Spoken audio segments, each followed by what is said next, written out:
Hey guys, welcome back. This is Library of Orthonc, LOTR TCG. Have a fun video for you guys today. So you probably saw that Board Matt and this channel were running a joint promotion, trying to get some Fellowship sealed draft pack boxes out into the community. Again, this is just a beautiful product. So what I want to tell you guys today about is I've done some videos on this channel where I actually make decks and kind of show you how the format works. Today I just want to tell you entry level for people who aren't familiar with this, what is great about this product and this format. So this is, I'd say, hands down the funnest way to play Lord of the Rings. It's going to be a level playing field. It's going to be a simple gameplay, great for new players, all of those things. But what I really love about Fellowship Draft Pack is it's great for actual draft play. Or you can play this as sealed, of course, too.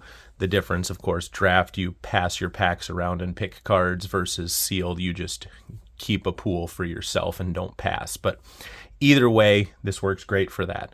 So I'm not going to crack this one because, again, this is a really nice condition sealed one. But I'll show you one from my collection here that I have opened already. So again, this is a Fellowship Draft Pack box. These are 29 card packs, so just massive packs. And then you do get 12 packs per display. So the important thing to note with that is if you have a box of Fellowship of the Ring, let's say, and a Fellowship Draft Pack box, you will exactly match up your pools perfectly, because this is 12 packs, this is 36, and it's a 3-to-1 ratio that you use to play. You use 1 draft pack and 3 booster packs. So it works really perfectly if you just grab one of these and match it up with a single Fellowship of the Ring booster box. Now, to show you again a little bit more about this and how it works, one great thing about this is it does, right in this box when you open it up, does come with a rules booklet. So like I said, I'm not going to go huge into this for this video, but again, the important part is you don't have to go digging on the internet for a 20-year-old rule book to figure out how to play. It tells you right here how to play. So it has a nice explanation here. And again, you got 40 card decks when you play this format. You do get to reshuffle your deck once. So there are a few special rules with this format. Again, we're not going to go into that necessarily today, but I'll crack one open just to show you guys one pack, what it looks like and what's inside. But excuse me, like I said, just fantastic for sealed play because you're playing with cards from Fellowship of the Ring, the original key mains. It just has a really great feel and experience to it that, you can get 2 towers of this as well, but it just doesn't have the same feeling to it at all by someone who's played a lot of both of those formats. So yeah, let me just kind of crack one of these open for you, and then we'll talk a little more as I do that. So I love the pack here. Got the menacing Sauron mask there right on the front. And again, this is 29 additional game cards. So how this is going to work and why I think this is a lot more fun compared to like a starter deck. A starter deck, you're going to get many duplicates of the same cards over and over. It's going to be no variety. It's going to play the same every time. Versus a draft pack, you're going to get a very nice selection of cards. You'll get 1, maybe 2 of the key cards that you have, and you'll get a whole wheel of for Fellowship, you'll get a wide range of characters. It won't just be like just hobbits or something like that. You'll get Aragorn, you'll get Legolas, you'll get Gandalf. So I mean, it's really cool in that way. And then for Shadow, you'll usually get a couple different cultures where you might get some Uruk-hai, you might get some Moria orcs, might get some Sauron orcs, and then you'll always get 1 to 2 Ulare and Kea. Ulare can't Nertea, the one that plays the minions from your discard pile, and Kea, of course, Shotgun and Kea. But yeah, let me crack into this and show you guys what I mean. And I think you'll see like how this is a vastly superior experience in terms of variety and the type of cards you get to see, especially compared to a starter deck. So here we have looks like we got Sauron Orcs in this pack. We've got Orc Pillager. Here's the famous Enkea I was just talking about.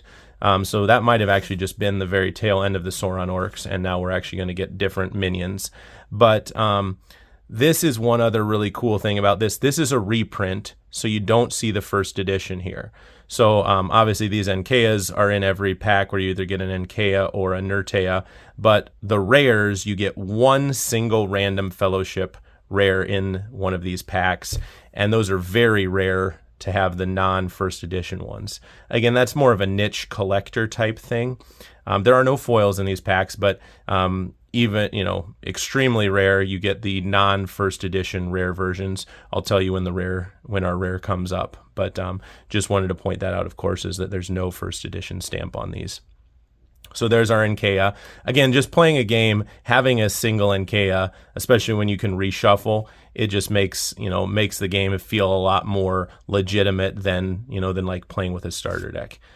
So yeah, it looks like we might be on to Moria goblins. So we've got the flankers, scavengers, reinforcements, wall crawler, pursuer, another pursuer, another wall crawler, another reinforcements, another scavengers. So yeah, 2 of each of these key minions is what you're seeing here. So it's really just putting together like a whole Moria deck for you. Oh, awesome. And then we get the Nertea too. That's huge because not only can you, of course, recur like your Moria minions, you can also recur your Enkea. So really make sure that your opponent keeps their Fellowship in check there. So yeah, those are the big 2. If you get a pack that has both, that's actually really good because you a lot of times only get one or the other, but we got both here. And now we're actually getting into a little bit of Urukai. Urukai are really good in this format, but I think we'll only have a few here based on how many cards we've already been through. Yep, just one Urukai, the Urukai Raiding Party. And again, you'll see that one has a little alpha symbol. That means they changed print on that as well. So it's really cool to get the updated versions of the cards. Now we're into our free peoples here. We've got Merry, Legolas, Gandalf.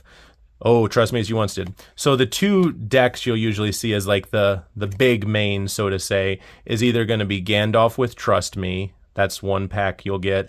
The other type of pack you'll get is Aragorn with his sword. So they really make sure you can have like a good legitimate strategy that's not constructed quality, but just a step down from that. And you'll notice here what they intentionally do is because Trust Me requires Gandalf signets, they're going to give you all guys with Gandalf signets. So they're really doing a nice job of preloading your deck with what you need. And there's Intimidate. There's another Gandalf. So again, having 2 of your key main, even in a 40 card deck, having 2 is really key. Sam the Proper Poet. Again, it's got that signet. Bilbo Baggins. So there's our rare. Bilbo is our rare. Not going to be a huge card in this format, but again, look, no first edition stamp there. So this is very rare to get these guys, but that's what you get in these Fellowship boosters. So there's a rare Bilbo Baggins card here. And then Dwarf Guard's kind of garbage, but it looks like we are going to get some nice support cards here. We've got that Choke Gimli, fantastic. You've got Boromir, son of Denethor, fantastic. You've got Arwen. So like I said, you're really getting the full swath of main Fellowship characters. It's not just like you're getting a bunch of hobbits or a bunch of dwarves or a bunch of elves. You're getting the main characters and then getting pumps that you can actually use with them. So yeah, this was a really good pack in terms of variety because we got Haldir, Arwen, Legolas. We got all 3 of our main elf guys. We got our couple Gandalfs. We got Sam. We got Boromir. We got Gimli. We got a really nice Fellowship here. But what you'll see here is this one did not have Aragorn in it. So he's kind of the big guy that is missing from this pool. Sometimes you'll get lucky and get an Aragorn and a Gandalf, kind of like how we got lucky here and got the Enkea and the Nertea. But yeah, that's kind of, main points, like I said, of this format, specifically the Fellowship. These are incredibly hard to find now. Like I said, they're not even publicly for sale anywhere. The only people I'm aware of who has them for sale is myself and Matt Manning. So we really wanted to try to get these out into the community because I love this format. Like I was saying, it's great for new players. This was actually how I first started playing Lord of the Rings myself, was playing Fellowship Draft. You can actually even play it as a multiplayer format, which I've done, many times, and is incredibly fun to get, 3 or 4 players around and actually play multiplayer Lord of the Rings. This works really well for that. So great for new players, great for sealed play, great for draft play.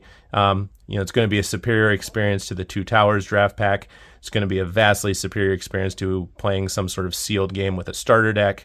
So all those reasons, this is just fantastic tier 1 product for play.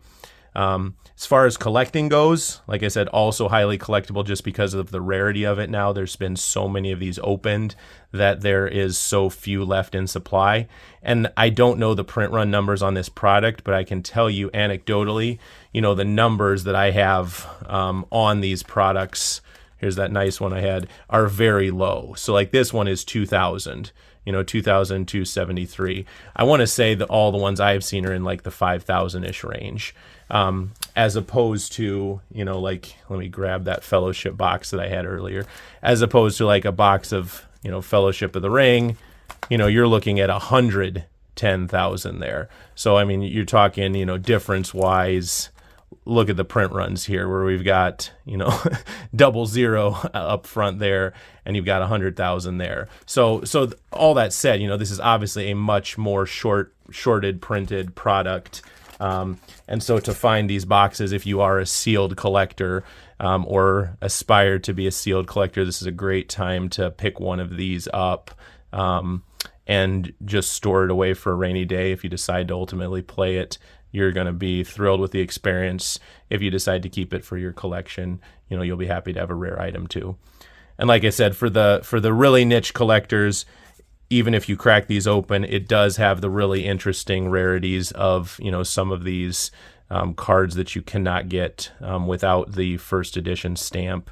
Very rare collection of Fellowship rares. Even myself, I consider myself a pretty big collector. I've got my stack here of Fellowship rares without the stamp, and I'm about 80% complete on this set. But I think it's really cool. You have even like Mirror of Galadriel. There's like Alpha, Beta. There's multiple different versions of this. I forget which one you get in this. I think it might be the Beta version.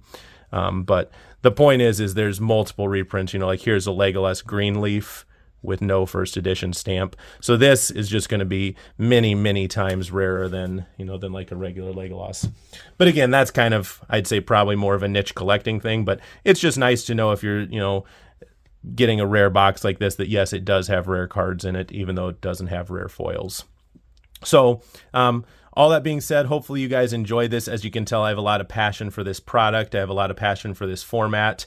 And again, we're selling these $100 less than the market value. We're really just trying to get them out there into the community and share the love of this specific format. So we do, as of this video, still have them available. I think we're going to run this promotion for about another week, and then kind of pull the plug on it. So if anyone is interested, definitely reach out to myself or Matt Manning via private message, and we will hook you guys up. We still do have some supply of this left to share with the community.